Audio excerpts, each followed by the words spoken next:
Hello and welcome to this week's review of My Hero Academia Vigilantes, and this week we're reviewing episode 1 of the anime. I'm here, and we kick off this review as we always do with these reviews by talking about the positives and the headline positives, all the big things I enjoyed about this particular episode. My worries about the art style have been dealt with. I love the comic book inspired effects, and I like how it establishes Koichi, aka Mr. Nice Guy. So here we are, a day that many of you thought that I was insane for even suggesting would ever happen.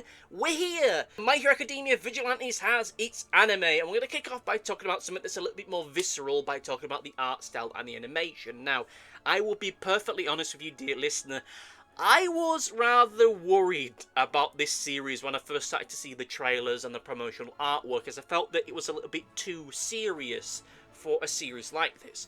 Oh sure, the manga has its serious moments. It is rather grounded and gritty, as is reflected by certain scenes within this particular episode, but I felt that there were plenty more moments where it was goofy and silly that, well, I wasn't entirely sure where we'd go with this, as it felt a little bit too dry, a little bit too grounded, a little bit too serious, and I'm happy to say that I think this episode, for the most part, really does stick the landing. And even when we get into those goofier, sillier moments, it pretty much nails it. I don't think it sticks the landing perfectly, as far as I'm concerned, as I think there's some cases at the very least where they could have just done more with the material, more with the animation. Like when we get that montage with him helping people early on, and we get that very brief cameo appearance by Izuku Midoriya's mother, that I feel that that could have had a little bit more done to it, as it feels a lot more of a one-to-one adaptation of what we see in the manga. Though Izuku Midoriya's mum's design is more reflective of what we know of her from the very early days of the main series in the flashback stuff, but you get the idea. But I still think there could have been more done with there, maybe a couple extra reaction shots of Koichi saving and helping more people, as he is still very much in his Mr. Nice Guy persona at the moment, and it is understandable. I will just say that they are going for a slightly grittier and grimmer and more serious art style given the nature of the story, and again, certain moments that happen, or almost happened on this episode, but more on that later. This art style does really help to sell when we get into those grounded action moments. The action in this episode is blunt, thuggish, brutal. There is no flair, there is no one going beyond, there are no over-the-top displays of heroics. It's just this short, grim exchange that lacks the heroics that we see in the main series. It is just a nasty brawl in a back alley, and I really do like the fact that they were able to play into that, and that the whole action sequence that we got there, short as what it is, was impactful. My god, it really was impactful. That whole scene that we get with the Spike villain and his goons terrorising Popstep and Crawler is a real great measure as to just how different these two series are. As I said in my Before You Watch My Hero Academia Vigilantes video, Vigilantes is a darker series for the most part. Yes, darkness in terms of media and culture is a relative term, and with a series like this, as I've said previously, there are the goofier, sillier moments, as we do get a little bit of a teasing within this particular episode, but this scene plays out almost exactly as it does in the manga. Nothing is really held back here, so no one get into any kind of implications it was censored. Though I will just say that the artwork in the manga feels a little bit darker. For my money, it implies that they were going to do more than just take pictures of Popstep, which I suppose is still the suggestion here, but it does end up, again, illustrating just the visual and the thematic difference between the two series over the course of just one scene. Even just beyond that, how this is all resolved isn't done in a way that's clean or colourful. It is a fight in a dark alleyway. A bunch of thuggish, really nasty bastards versus some strange nutcase that crawls around in garbage. Knuckle Duster isn't All Might. His entry into this series isn't noble, it isn't heroic, it is blunt and to the point, like the punch in the face from a Knuckle Duster.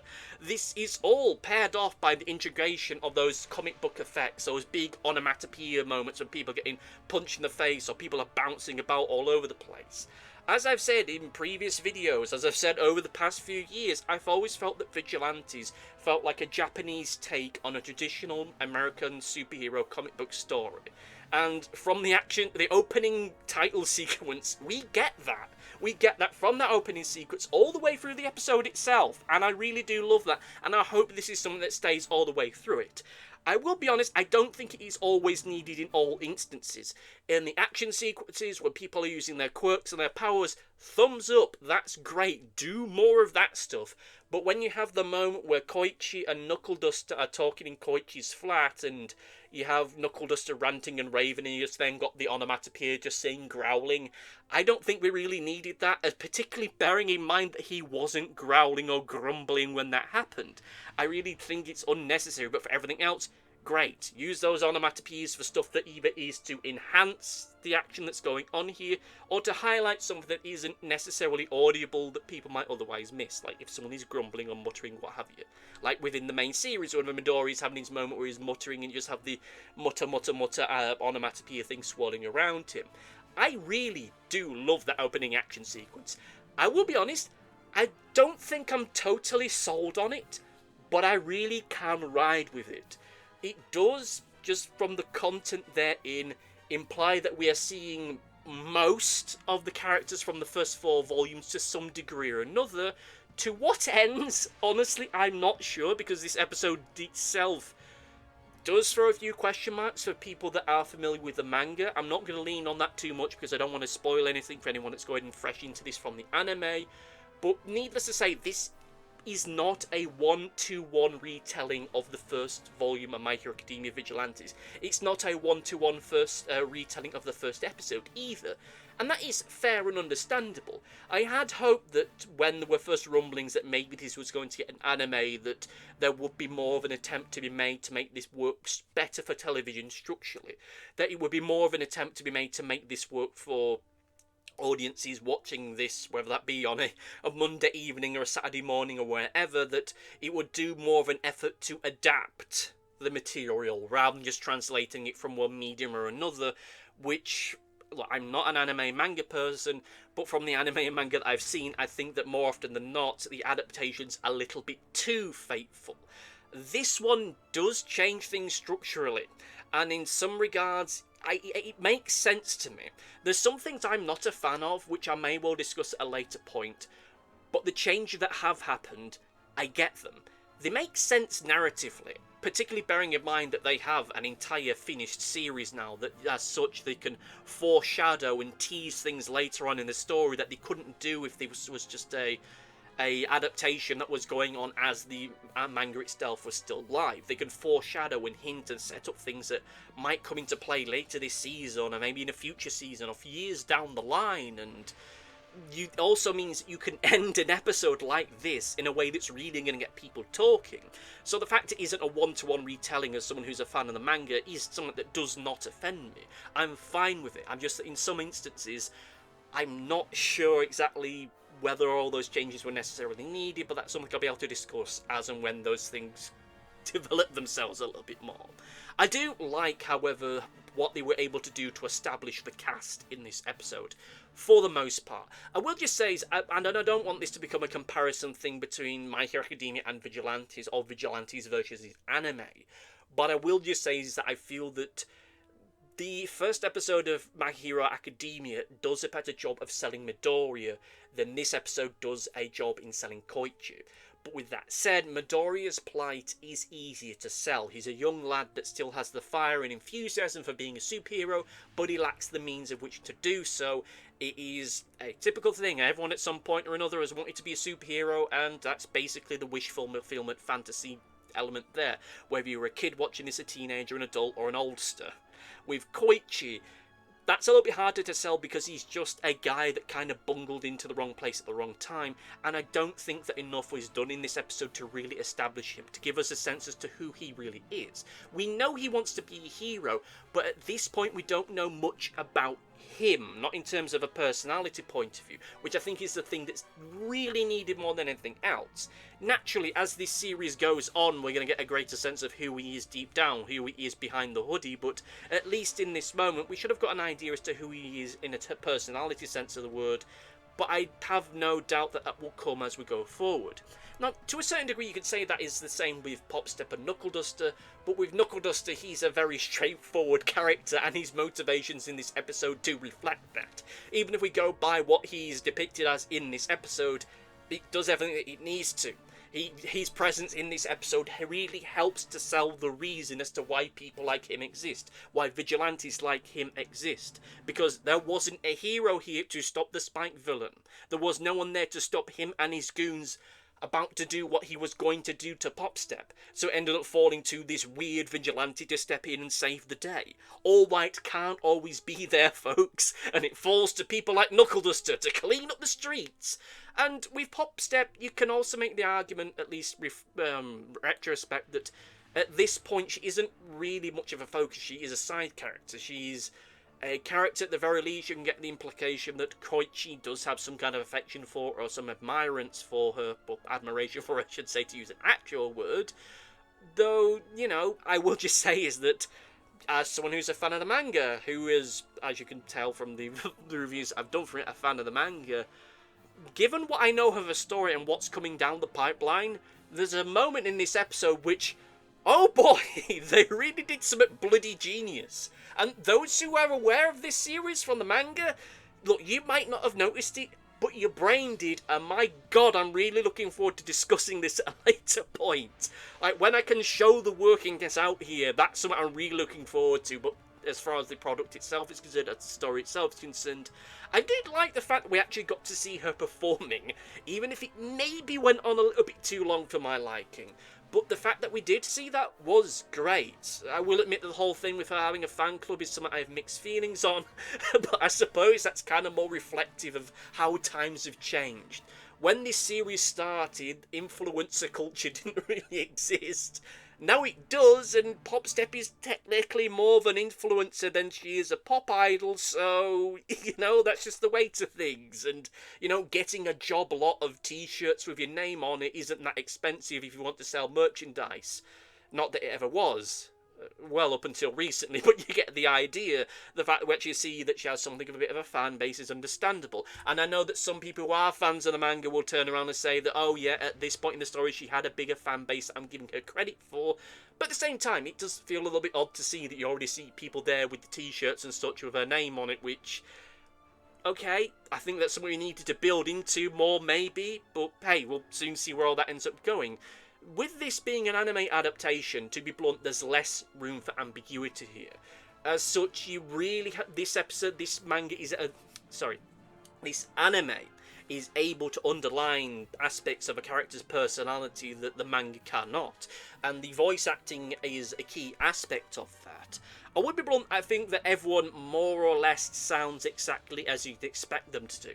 In some cases, almost problematically so. The voice acting that you get is kind of cliched, but it still does. It's still good for what it is. It is still strong for what it is, and as such, this isn't necessarily a slight against the series, because at the end of the day, it means that no one's been miscast, I should say. But it does give me hope that maybe the voice actor for Koichi can give him a level of depth that I think was missing in the script of this episode itself. I don't want to rag on this episode because I do think that it does everything that it needs to, and at the end of the day this was an episode which was more about establishing world and lore and the practicalities of this world and this side of the world that we have not seen in the main series, more so than it was necessarily about establishing a character, more so than it was necessarily about establishing Koichi as an individual.